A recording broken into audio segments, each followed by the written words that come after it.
바벨론 나라에 벨사살이라고 하는 그런 왕이 있었습니다.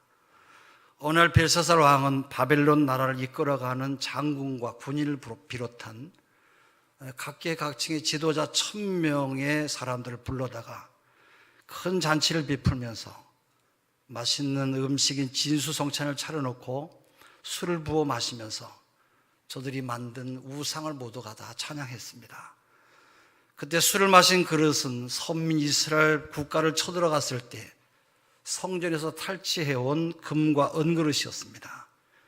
하나님 앞에 제사 드릴 때 사용하는 모든 그릇을 빼사다가 술을 부어 마시면서 하나님을 찬양하는 대신에 그들이 만든 금이나 은이나 구리 또 구리나무로 만든 우상을 찬양하면서 시덕거리며 모두가 연회를 베풀었어요. 한참 재밌게 잔치를 배설하는 도중에 이상한 일이 생겼어요.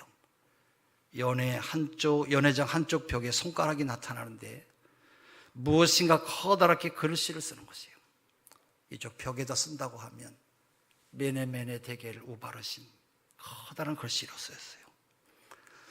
사람들이 뭔가 생각하고 혼비에 쳐다보다가 혼비백산해서 많은 사람들은 머리끝이 쭉 뻗치고 눈이 휘둥그레지고 또 그것을 보며 많은 사람들이 벌벌 떨고 있었어요.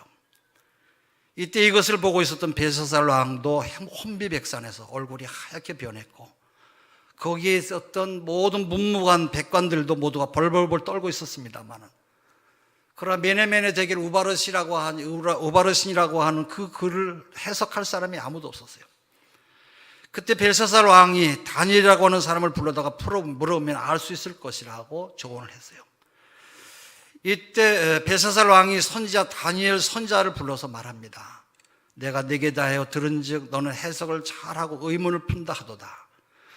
그런즉 이제 네가 이 글을 읽고 그 해석을 내게 알게 하면 네게 자주색 옷을 입히고 다니엘서 5장 16절에 그렇게 말하죠. 그러자 다니엘이 왕에게 대답하되 왕의 예물은 왕이 친히 가지시고 왕의 상급은 다른 사람에게 주시옵소서. 그럴지라도 내가 왕을 위하여 이 글을 읽으며 그 해석을 알겠습니다. 그러면 해석했어요. 벽에 나타난 글자는 25절인데 메네메네 데겔 우바르신이라고 하는 그런 글로 그 뜻은 너를 세어보고 달아보니 모자라서 나라를 나누어 다른 데로 넘겨주겠다고 하는 그런 뜻이었어요.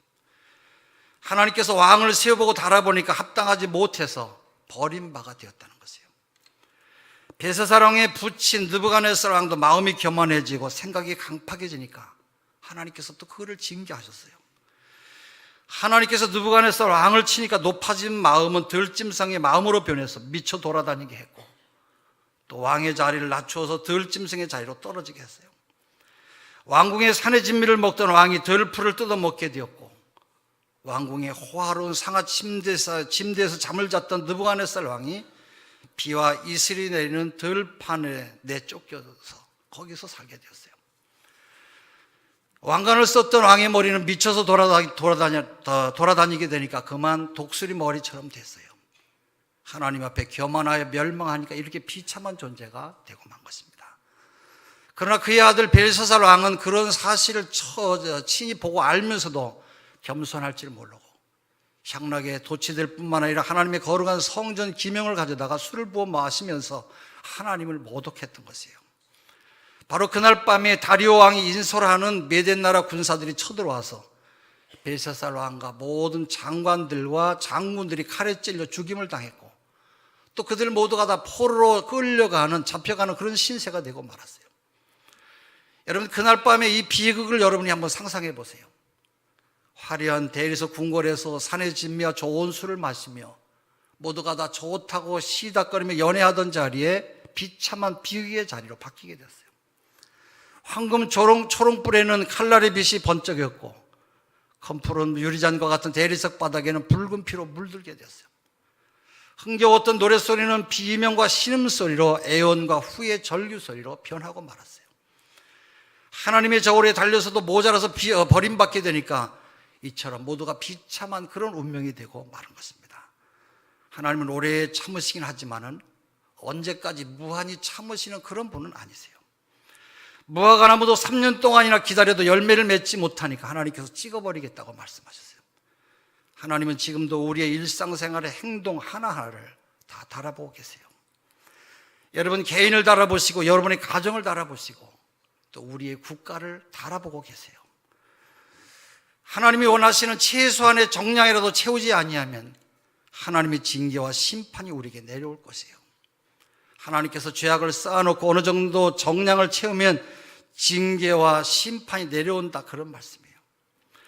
반면에 내가 축복받을 일을 자꾸 하면 축복의 때가 반드시 하나님으로부터 우리에게 임하는 줄로 믿습니다.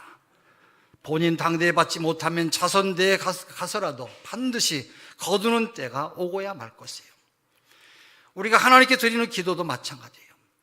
낙심하지 않고 끊임없이 하나님께 기도하며 정량을 채우면 하나님의 응답은 어떤 모양으로도 우리에게 임하게 될 것이에요. 그러므로 기도하다가 낙심하지 마시고 끊임없이 기도하시는 여러분 되시기를 바랍니다. 죄악의 정량을 채워서 징계와 심판을 받지 마시고 복 받을 일을 많이 하셔서 복을 받는 여러분의 삶이 되시기를 주의 이름으로 축원합니다. 솔로몬 왕이 1000번제를 드린 다음에 하나님이 나타나서 그를 축복해 주셨는데, 오늘 우리들도 1000번제로 드렸던 소 한 마리는 드리지 못해도 하나님 앞에 감사의 예물이나 소원 예물을 우리의 마음과 정성을 다해서 드린다고 한다면 하나님의 은혜가 우리 가운데 늘 함께 하시는 줄로 믿습니다. 11조를 드려도 마음과 뜻을 다해서 드린다면 반드시 하나님의 복이 우리에게 임하는 것이에요.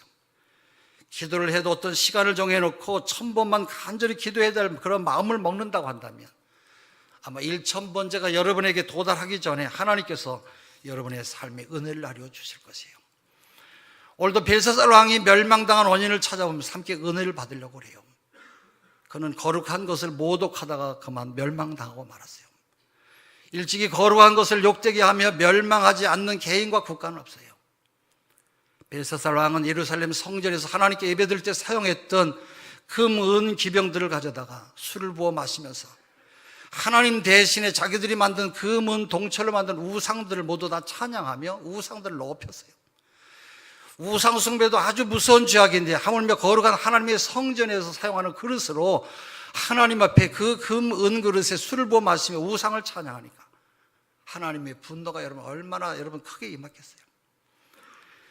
바로 거룩한 성이라고 하는 것은 하나님의 소유를 의미하는 것으로 구별된 것을 뜻해요. 특별히 하나님의 것으로 구별된 것을 건드리거나 욕되게 하면 하나님의 징계와 심판을 우리가 면치 못할 것이에요. 우리는 주일을 성일이라고 그렇게 말해요. 이날은 하나님의 날, 주님의 날이므로 세상의 다른 날들과 구별되게 우리가 지켜야 하나님으로부터 복이 임하는 것이에요. 일본 제국의 일제시대 때 우리나라를 약탈하고 주일을 없애버렸다가 그만 망하고 말았어요. 독일이 2차 대전 때 주일을 없앴다가 역시 독일도 망하고 말았어요. 성전을 파괴하고 바로 성일인 주일을 무시한 저 공산당들도 반드시 하나님의 심판의 날이 임하지 않겠냐 생각이 돼요. 반면에 미국과 같은 건국 242년밖에 되지 않은 그런 나라예요. 미국은 242년밖에 되지 않은 그런 나라인데 세계에서 제일 부강한 그런 국가가 된 것은 바로 그들의 선조와 청교도들이 주일을 거룩하게 지키고 자기들의 집이나 학교를 짓기 전에 먼저 성전을 지으면서 하나님의 이름을 높이며 살았기 때문에 하나님께서 오늘 저들을 커다란 그런 복 있는 나라로 세워주신 줄로 압니다. 거룩한 것은 구별해야지 거룩한 것을 욕되게 하면 하나님의 심판을 받게 돼요. 물질도 다 안 되게 아니에요. 하나님의 말씀, 예수님 말씀에 가이사의 것은 가이사에게, 하나님의 것은 하나님께 드리라 말씀하신 대로 내 것과 나라의 것과 하나님의 것이 있어요. 모든 여러분 수입의 10분의 1은 하나님의 것이에요. 이런 하나님의 것을 잘 구별해서 드려야 바로 그 개인이나 가정의 복을 받고 그 나라가 복을 받는 것이에요. 말라기 3장 8절에 보면 11조에 대한 말씀을 하고 계세요. 사람이 어찌 하나님의 것을 도적질하겠느냐. 그러나 너희는 나의 것을 도적질하고도 말하기를 우리가 어떻게 주의 것을 도적질하였나이까 하도다. 이는 곧 11조와 헌물이라. 너희 곧 온 나라가 나의 것을 도적질하였으므로 너희가 저주를 받았느니라 말씀이에요. 11조는 하나님의 것이므로 정성껏 구별해서 바칠 때 복을 받습니다만 하나님의 백성이 하나님의 것을 도적질할 때는 그 이상의 손해가 우리에게 오는 것이에요. 또한 하나님 앞에 소원한, 하나님 앞에 약속한 물질은 힘 닿는 대로 그것부터 바쳐야 돼요. 신명기 23장 21절, 내 하나님 여호와께 소원하거든 갚기를 더디하지 말라. 내 하나님 여호와께서 반드시 그것을 내게 요구하시리니 더디면 내게 죄가 될 것이라. 내가 소원하지 아니하였으면 무죄하니라. 그러나 내 입으로 말한 것은 그대로 시행하도록 유의하라. 무릇 자원한 예물은 네 하나님 여호와께 내가 소원하여 입으로 언약한 대로 행할지니라 말씀하세요.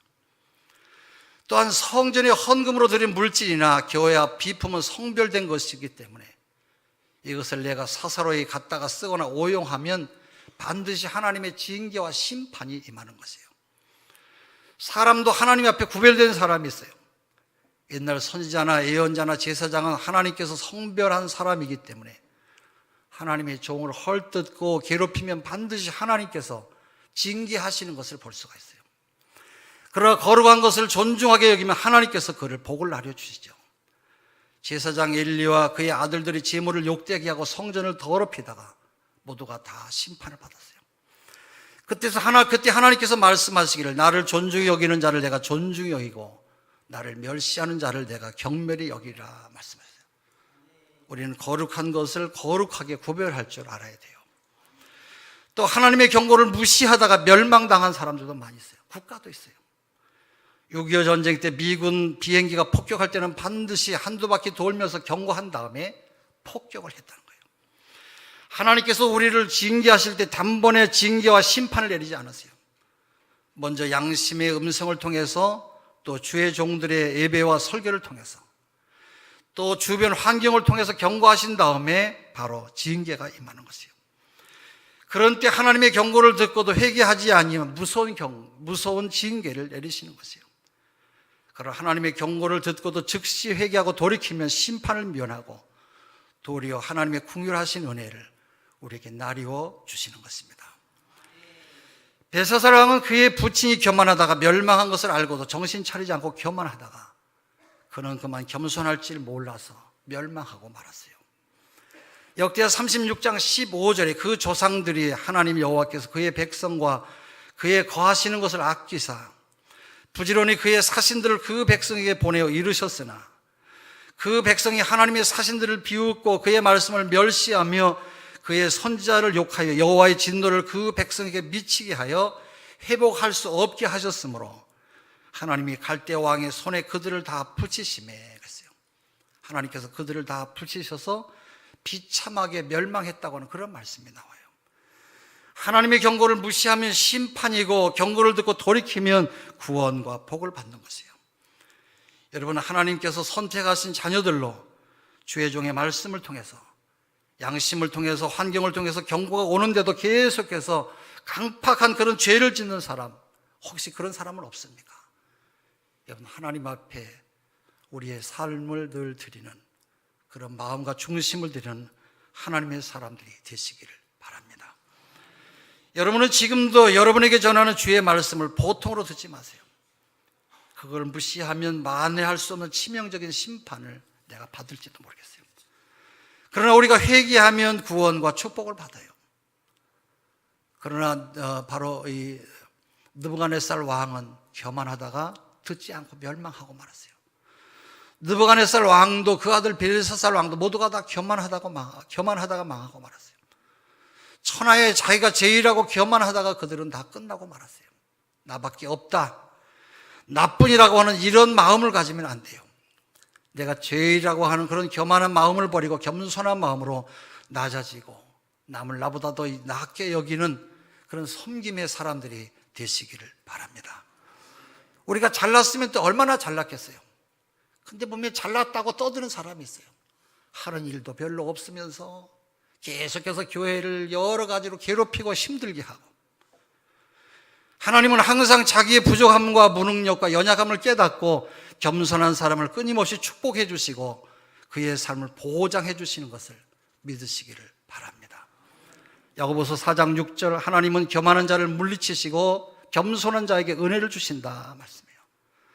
잠언서 16장 18절, 교만은 패망의 선봉이요 거만한 마음은 넘어짐의 앞잡이니라 말씀이에요.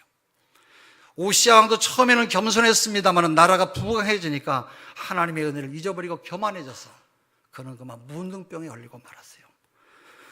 잠언서 16장 5절 무릇 마음이 교만한 자를 여호와께서 미워하시나니 피차 손을 잡을지라도 벌을 면치 못하리라 말씀해요. 잠언서 26장 28절 사람이 교만하면 낮아지게 되겠고 겸손하면 영예를 얻으리라 말씀해요. 모든 명예도 권세도 물질도 자식도 모두가 다 하나님께서 주신 것이지 참된 의미에서 내가 만들거나 내가 유지하거나 내가 영원히 소유할 수는 없는 것이에요. 우리들의 자식도 마찬가지예요. 시편 127편에 보면 자식은 여호와의 주신 기업이요 상급이라 그랬어요. 자식도 내게 아니라 하나님께서 주신 기업이라는 것이에요. 재물도 신명기 8장 17절 8절에 보면 내가 마음에 이르기를 내 등과 내 손의 힘으로 내가 이 재물을 얻었다 할까 하노라. 네 하나님 여호와를 기억하라. 그가 네게 재물 얻을 능력을 주셨습니다 말씀해요. 할렐루야.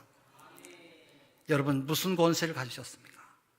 로마서 13장 1절에 권세는 하나님께로 나지 아니함이 없느니 말하고 있어요.